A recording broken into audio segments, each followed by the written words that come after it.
NASA 557, contact tower 128.15.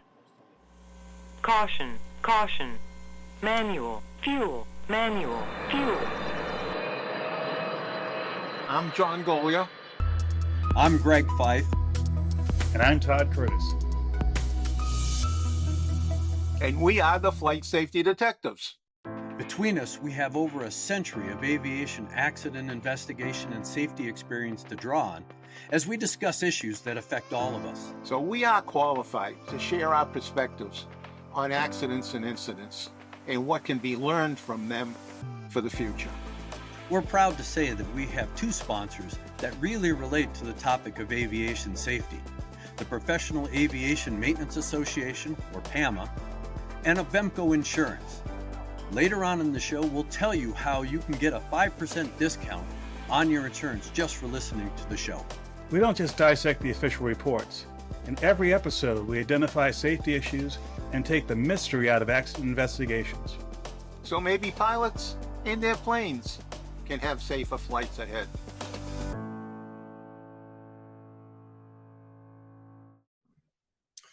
Well, hello, Todd. Well, hello, John. It's just you and I tonight, and we're going to talk about a recent event. I know you're right there in sunny California enjoying yourself. There And is I'm sunny down here. California above the clouds today. Oh, putting in some time, huh? Yep. All right, so I'm sitting down in Florida, and I was putting some time around the boat show. The biggest in-the-water boat show is here in Miami, watching a lot of the things that I can't possibly buy. But we had an unfortunate event while I was down here this week, and that we had a Challenger 604 try to make a dead stick landing on a highway with a lot of complications, and we'll get into it in a moment. And unfortunately, the pilot and the co-pilot perished. But fortunately, the flight attendant and two passengers were able to get out of the airplane. So we'll talk about the details. It's not much known at this point in time, but there's also a very limited amount of possible causation here. So we'll talk about what we know and where the investigation could possibly go. So I'll let you introduce the accident. Certainly. This accident happened on February 9, 2024, literally 5 days before we're speaking now. And there's not much in the way of official information from the FAA or the NTSB about this. But between news reports and other sources, it would appear that this aircraft had a fairly normal flight from Ohio, heading south toward Naples, Florida. The final half hour or so of the flight was just off the west coast of Florida over the Gulf of Mexico. And it turned inbound toward Naples. And again, nothing out of the ordinary, no weather issues going on. They had, I believe, scattered clouds at 5,000 feet, fairly light winds, fairly a regular day. And for reasons as yet unknown, the flight crew called in shortly before they crashed saying that they had lost engines and they needed to make an emergency landing. And they were at such a low altitude, even though they were 3 miles away from the airport, they couldn't make it to the airport. And as you can see from the graphic that we're going to show you from AOPA, they have the flight path of the aircraft as it makes a right turn going toward, it appears, landing on Interstate 75, which is a fairly wide and very straight road in that part of Florida. And as you can see from a still that we're going to show in the video version of this, which was taken from a dash cam of a truck behind where this aircraft crashed, you can see that there was moderate traffic on the road, and the airplane from the video clip that we're going to have has attempted successfully, actually, landed on the highway itself. They came in at an angle with some momentum when they touched down, and although they put the aircraft down on the roadway, it went over to the right off the roadway. The right wing hit a large wall that was next to the highway. And that's when the aircraft broke up and caught fire. You know, in one of the early reports, they actually had his left wing hit a car or a truck with an individual in it, but he was okay. I don't know if he had any injuries, but he was he was said to be okay by the local press down here. So that was good news on that point. You know, it's not uncommon for airplanes to land on highways. I was down in the Keys a few years ago, and I'm coming northbound on the road. And as I passed by the airport, I saw a small general aviation airplane getting ready to take off. And I wasn't maybe a mile or two up the road. I don't know how far up the road I was, but it gets into some open terrain, and there's a bicycle path that's to the, because I was heading north, it was on my left. And here comes that little airplane, very quiet, and had an engine failure, I found out after, but very quiet, just landed on the bicycle path. Did some damage to the wings because there were trees, but the airplane stayed intact and they walked away from it. So, and then we also had an airliner crash with not so lucky, but we actually had a Southern Airways DC9 that encountered severe weather, hail, rain, and had a dual engine flameout. And that flight crew put it down on a highway as well, although the wings hit some poles. We had a real accident out of that, and we had some fatalities. I forget how many now. We can pull that report up and put it in this version, our podcast, our YouTube channel. So we can put that in there too, just to satisfy anybody's curiosity. And you mentioned that Southern Airways event. It has parallels to this one in that you have an aircraft, a jet aircraft, not a small one, that had a problem, had to make an emergency landing, did not have an option. And they're able to put the airplane on the ground and have some people survive. So it's a testament to the skill of the pilots just to get the airplane, in the case of Southern Airways, on a small road in a country town, and in this case, on a major interstate highway. But in both cases, you had obstructions on either side of the road that they couldn't avoid, and you had a post-crash fire. And although we're not going to show too many pictures of it, there are many, many reports over the years of people illegally smuggling drugs and whatnot into various places in the Caribbean and the United States, where they can land aircraft on dirt roads, on roads with trees on both sides. So again, with some level of skill, and I can't vouch for how much skill drug runners have, but the ones who survive, there have been many, many cases where they were able to put it on small roads, big roads, dirt roads, all over the United States and the Caribbean. Well, you know, years ago, I think I said I was in Florida. Down here, I remember that it was a very common occurrence for drug runners to land their airplanes on Route 27, which is in the middle of the states, essentially.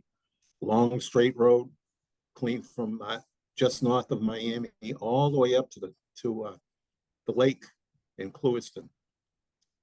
And I mean, it's 30 miles at least of long, straight road in there. And they were always talking about finding drug airplanes that had crashed, landing on those roads, or were disturbed by intruders, meaning the police or other people, and they abandoned the airplane and got out of there. And sometimes they'd find money, sometimes they'd find drugs in or near the airplane. So it's not uncommon to land airplanes on roadways, especially today. Our roadways are pretty big because of the truck traffic. So it's not uncommon to have a 3-lane highway. Well, 3 lanes is 30, 40 feet. You can land a pretty good size airplane on that. As you can see from some of the stills we have here of this particular event, this was a 3-lane interstate with a shoulder on both sides. So given the size of this airplane, which is about 64 feet, about 20 meters wingspan, and the landing gear would be considerably more narrow than that. If they had perfect conditions, they could have, in my opinion, given how long and straight this road was, could have easily landed this airplane on this highway. Oh, I believe they could as well. But you know, after they got it down, after they hit that one motor vehicle and that person was all right, they went off and hit that wall, which is really a sound barrier for all the people that have their houses right up against the highway. I mean, we're putting them up all over the country to deflect the sound, to give people some peace and quiet because the roads never stop. And those are pretty substantial. As fences, they're very substantial. And so the crew hit it. And we don't have any information yet on what was the cause of death for the flight crew, but it's obviously going to be one of two things. It was either blunt force trauma or it's going to be smoke or fire. So, but fortunately, the other three did get out. But how are we here? You know, what's the NTSB going to be doing now? They've picked up the airplane. They've removed it from the area that it is. That the accident happened after they conducted their initial investigation, which means documenting the crash site. And they moved that. In local papers said they moved it to, I believe it was Jacksonville, but they moved it to someplace secure so that they can piece through it at a later date. Fortunately, from the pictures I saw, that the engines appeared to remain intact. So if they are in fact intact, and the view is from the rear of the airplane, if there is no damage from birds, ingestion, or any kind of other damage to the engines, it would leave it then to mechanical causes. And there's not too many yet after flying for, essentially a 6-hour day to have a mechanical failure that at that point in flight. So it would be unusual, but they will be looking for mechanical failures. What could affect two engines? Well, fuel is the most obvious example. And running out of fuel was the first thing that I heard a lot of pilots saying. But when I look at the pictures and see the size of that initial fireball, I don't believe that they were out of fuel. Now, they could have mismanaged their fuel, and they could have had fuel in one tank and not in the other tank and not realize they were burning. Both engines were running off one tank. That's a distinct possibility. This was a very experienced professional flight crew. So I would tend to, that has to be pursued, but I wouldn't jump at that right off the bat. But there's got to be some other process that's common to both engines that escapes initial review. Now, there's a couple of mistakes the crew could have made that led to this kind of event, but that would be even bigger speculation than the fuel issue. So we'll just leave that on the table until we get some more information from the NTSB or other sources. But And so far, there's no official word from the NTSB as to what sort of information was on board the airplane. Did they have a cockpit voice recorder? Did they have a flight data recorder? What we do know is that there are air traffic control communications, which are, of course, open to the public. And some websites like liveatc.net have clips of those conversations. And the one thing that struck me was that after the engine failure and they called to the airport, the pilot who was speaking was in a calm, even tone of voice, no sign of panic, no sign of loss of control of his ability to fly the airplane. And he was very calmly communicating, short communication, but calmly communicating with the ground. And shortly after that, of course, the aircraft hit the ground. And it remains to be seen if there's any useful information from either recordings on board the airplane or from the survivors. There are 2 passengers and a flight attendant who were in the back who all escaped and were all alive. So that'll be another source of information, as well as looking into the operation of this Part 135 carrier. Was there anything wrong with the issues with the airplane with respect to deferred maintenance?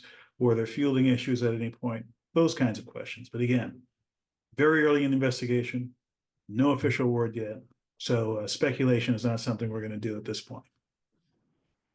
Losing 2 engines in a jet airplane 400 or 500 feet above the ground is quite unusual. Quite unusual. So it's going to take might be an unusual set of circumstances that led up to it. So I trust that the NTSB will be digging a little deeper on this one than they normally have, given how many of these Bombardier airplanes are flying.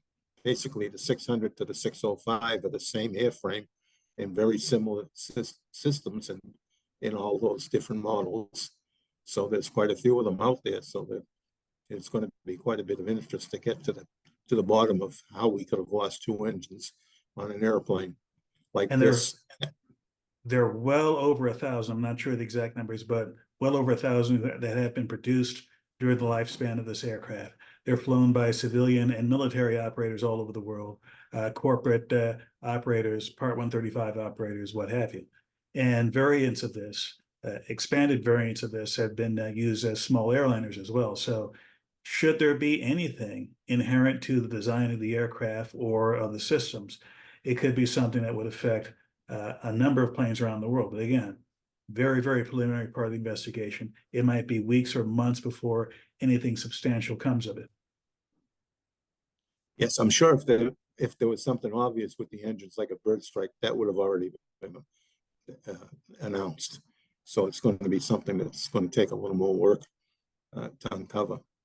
But we will keep everyone posted as we find the facts coming out. We'll update this podcast with any new material that we get our hands on.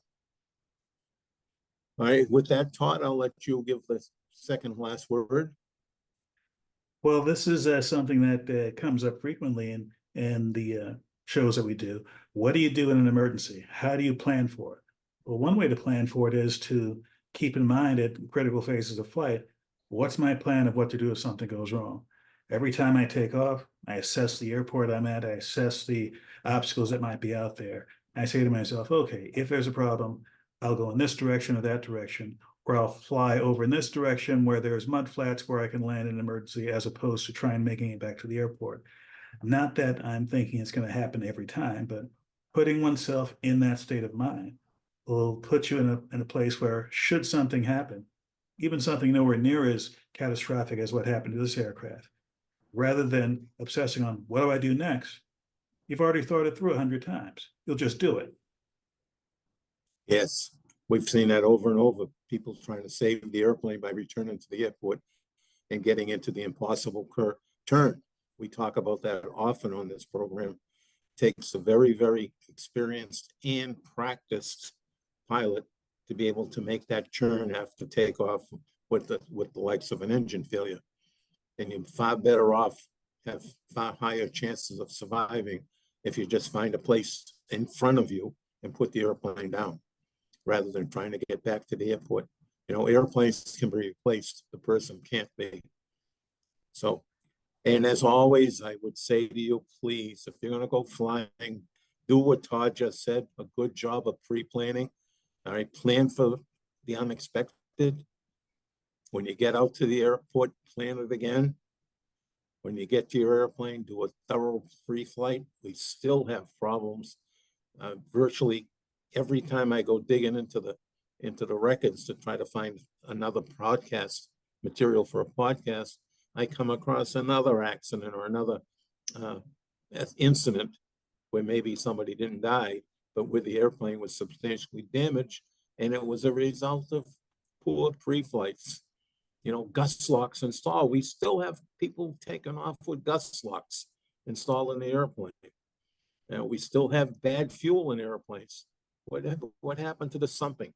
You know, sometimes in watching people sump airplanes, I think they're just putting fuel in the glass and throwing it away. I don't think they even know what they're looking for. So, I mean, please do a good pre-flight. And when you get in the air, put that head on a swivel, because the number of reported close calls is just too high. So you are our brother's keeper. It's not just us flying out little envelope, think we're safe. You got to put your head on a swivel and protect the other guy as well, because it's your butt and it's going to be the other guy's butt too. So please fly safely. Thank you for checking out our show. We really value our listeners and subscribers. Our podcast gets ranked by you and how much you like it. So please give us 5 stars in your podcast platform. We want to keep in contact with you. We are on Facebook, Twitter, Instagram, and of course, YouTube. You can email the show at flightsafetydetectives@gmail.com. By the way, if you're on YouTube, We're really working on growing the channel, and it helps if you all send in comments. Please do that, and we read all the comments. And be sure to subscribe. Remember, if you're in the market for aviation insurance, you can save 5% with Avemco just by mentioning our show. Visit them at www.avemco.com. That's it for this episode of The Flight Safety Detective. Until the next episode, fly safe.